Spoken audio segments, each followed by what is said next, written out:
In my late 20s, I was vacationing with friends in the Pacific Northwest.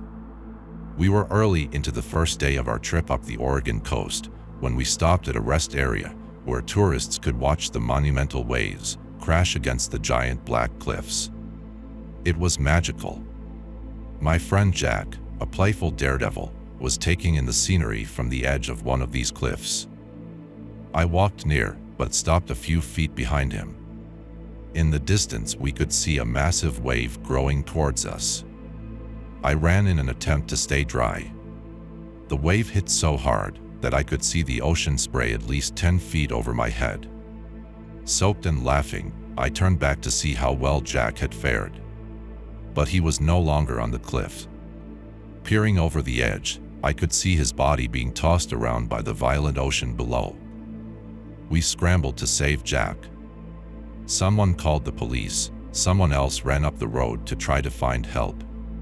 A couple people tried to swim out to him, but got slammed back against the rocks by the vicious current. Helplessly, we watched as one of our best friends went underwater. He never came back up. By the time the Coast Guard arrived, his body hadn't been seen for over 10 minutes. Even if he had been conscious, he couldn't have survived.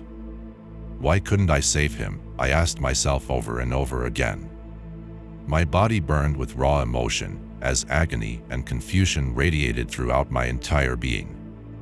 It was as if every chemical in my brain was firing at once and the circuit board was being overloaded. For a long time, I believed the intensity of that moment could never be rivaled.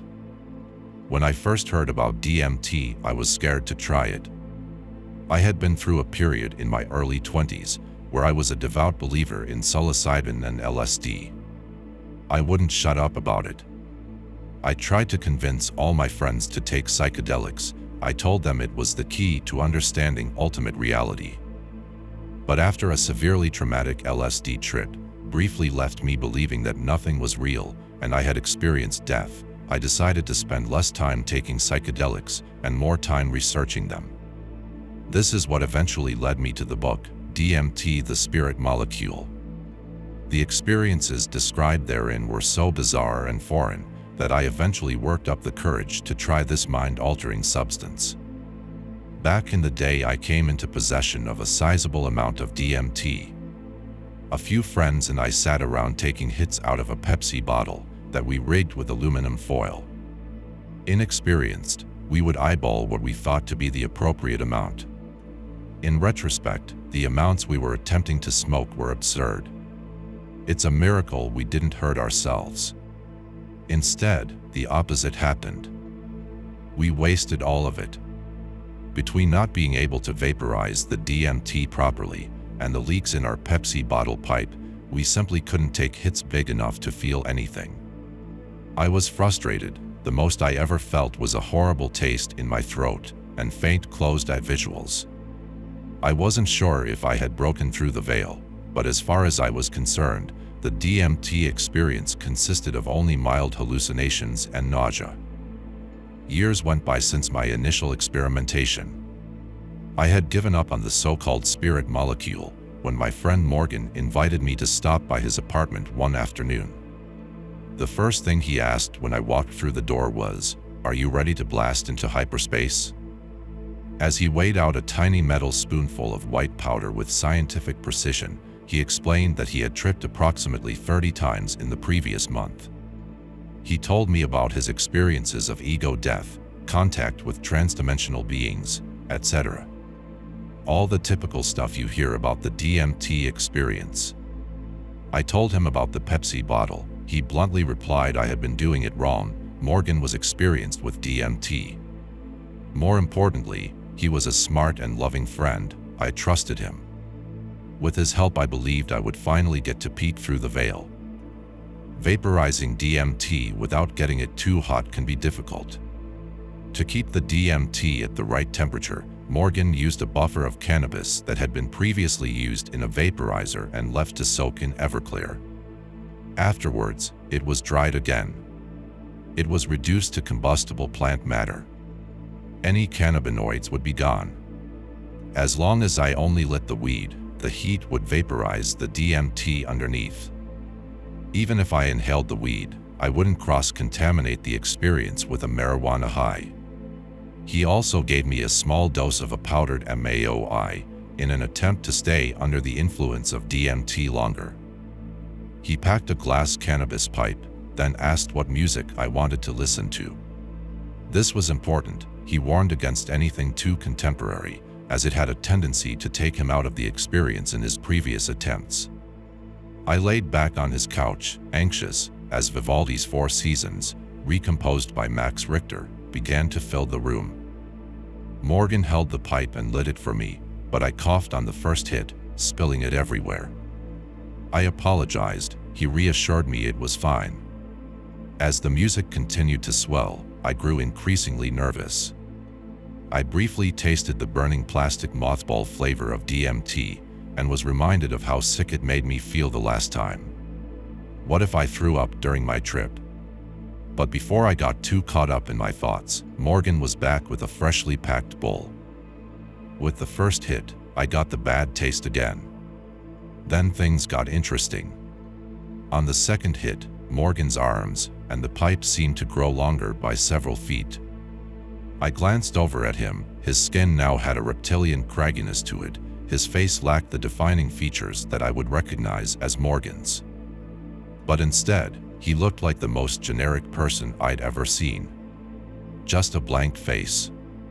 It was like I was seeing Morgan through the eyes of an alien who couldn't tell human beings apart.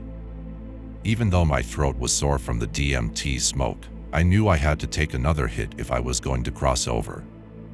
I inhaled the third and final hit. My eyes reflexively closed shut. Holy shit, what the fuck is this? I screamed internally. The instant my eyes closed, I was no longer sitting in Morgan's apartment. From reading The Spirit Molecule, I was under the impression that it was going to be like a roller coaster. Wait in line, get strapped in, slowly see the cart move up the tracks, until finally the coaster drops down that first bait hill and the ride begins. But no, this was absolutely instantaneous. Absolutely instantaneous. It was as if the bottom fell out of the room, and I was suddenly plunged into a free fall. At least generally when something unexpected happens in life, let's say if you're getting mugged for instance, the mugger might have the decency to scream, "Give me your fucking wallet," before they blow your brains out. My entry into the DMT dimension was less cordial. My entire body clenched. I was startled, confused, and felt a familiar feeling of all the chemicals in my brain firing at once. My circuit board was getting fried. It felt like I got blasted in the chest with a spiritual shotgun. My eyes burst open before I had even a second to decipher what I was seeing. "Please hold my hand," I begged like a child, clinging to its mother. Morgan obliged. "This is all happening inside your brain. You'll be fine." That helped. I closed my eyes again. Nothing could have prepared me for what I was witnessing. I had broken through the veil so instantaneously that my mind was reeling to catch up. I wasn't just in a different room, but a different dimension, albeit a familiar one that was somehow realer than real. What I had previously called reality seemed muted by comparison. In this realm, I had no body. I was simply a silent watcher of the unbelievable. There was a luminous ball of energy directly before me. I use quotation marks on the word ball because although it was roundish in shape, it was somehow also amorphous, constantly changing. It radiated incomprehensible, totally impossible patterns and colors beyond the visible spectrum of light, new colors I had never seen before. For a split second, the amorphous sphere seemed like visual gibberish, until the next moment, when I could make out that it was comprised of several beings. These beings were reaching out towards me, then retracting back into the sphere. Sometimes they would stick their faces inches from where my face would be, if I still had one. They were constantly moving impossibly fast. An arm here, a face there, over and over. Without words, I got the impression that they wanted me to follow them. It was as though they were saying, come with us, we have the most important thing to show you. And I have to stress, this all happened the instant I shut my eyes. Overwhelming doesn't begin to describe the sensation. The beings were ecstatic that I could join them. It was a celebration. They were wearing childish masks and laughing and making silly, contorted, dumb faces. The being that stood out to me the most was wearing a cat-like mask.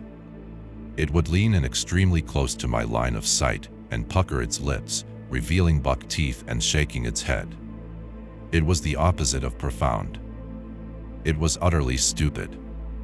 It was as if the cat-masked being was telling me to stop taking everything so seriously. Your life is just an elaborate, ridiculous game, enjoy it.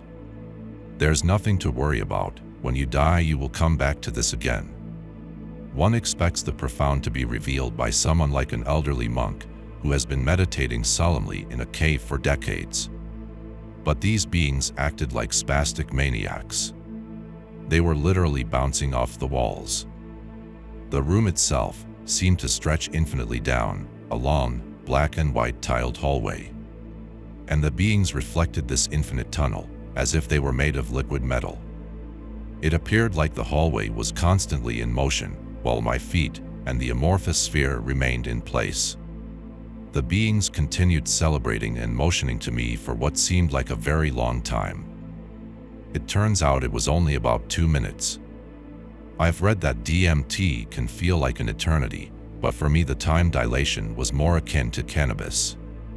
The first intense couple of minutes felt way too long, but in the same way that a good song can seem really long when high on weed. After a while of watching this spectacle, I calmed myself and decided to follow them.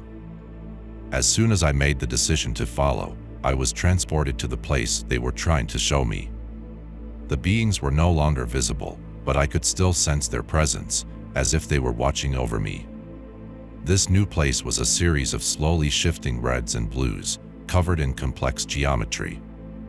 It was less intense than the previous experience, but somehow more awe-inspiring and serene. For a good visual reference, it was kind of like the DMT sequence in the movie Enter the Void. Although I would say the film sequence is like a crayon drawing by comparison. This new place was what all the commotion was about. It was incredibly familiar. I felt like I had been there many times before. It felt like possibly the inside of my mother's womb. I believed I was being told that this was the place you go when you die and wait to be born again. Could this have been the super soul that everyone and everything is supposedly a part of? Or Krishna in the Bhagavad Gita? Or what Schopenhauer called the insatiable will to life? It didn't feel like I was learning something new, but instead remembering something forgotten. It was so beautiful that tears started streaming down my face. I had been a staunch atheist when I sat down on Morgan's couch. But when my trip was over, I was converted to at least an agnostic. Before, I felt certain I had a solid grasp of what an experience could be. I knew that I would probably never go into space in my lifetime, but at least I had a notion of what stars look like in the night sky. I had never climbed a mountain, but I knew what a summit looked like in photographs. Even though I couldn't replicate the exact feeling of these things, my imagination can fill the gaps. But there was no experience on Earth, or in space, or of this dimension, that could have prepared me for the impossibility I witnessed on DMT. The limits of experience had been transcended. Eventually, it faded. I was left staring at the darkness of my closed eyelids. When I opened my eyes, Morgan advised me to look out at the clouds. They looked weirder than usual, but it was nothing compared to what I had just experienced. I had returned to the real world, and it seemed duller than when I left it. Back to Earth, Morgan asked me about my trip, and I tried to explain it to him. But I fell short. What had just happened to me, as soon as it was over, it started to fade. Instead, I started rambling about Jack. It had been a year since his death. The initial shock of the DMT taking hold felt so similar to how I felt on that day in Oregon that it must have triggered the memory. I started crying. Not because I was sad, but because I was overwhelmed by the DMT dimension, by the past trauma, and by the weight of existence. I hadn't cried over Jack since the moment he died. Even at his funeral, I found it difficult to show emotion. For a while I had pushed it into a dark corner of my mind, but the floodgates were now open. Some believe the DMT dimension is a genuine place, others think it's just chemicals generated in the brain. I can't say for certain, but I do know that all experience, love, fear, anguish, etc., is also generated by chemicals in the brain. I've personally witnessed the emotional weight of a legitimate life or death situation. I've also personally witnessed the mysterious and incomprehensible realm generated by smoking DMT. I would be hard-pressed to differentiate which felt more real. Thank you for listening.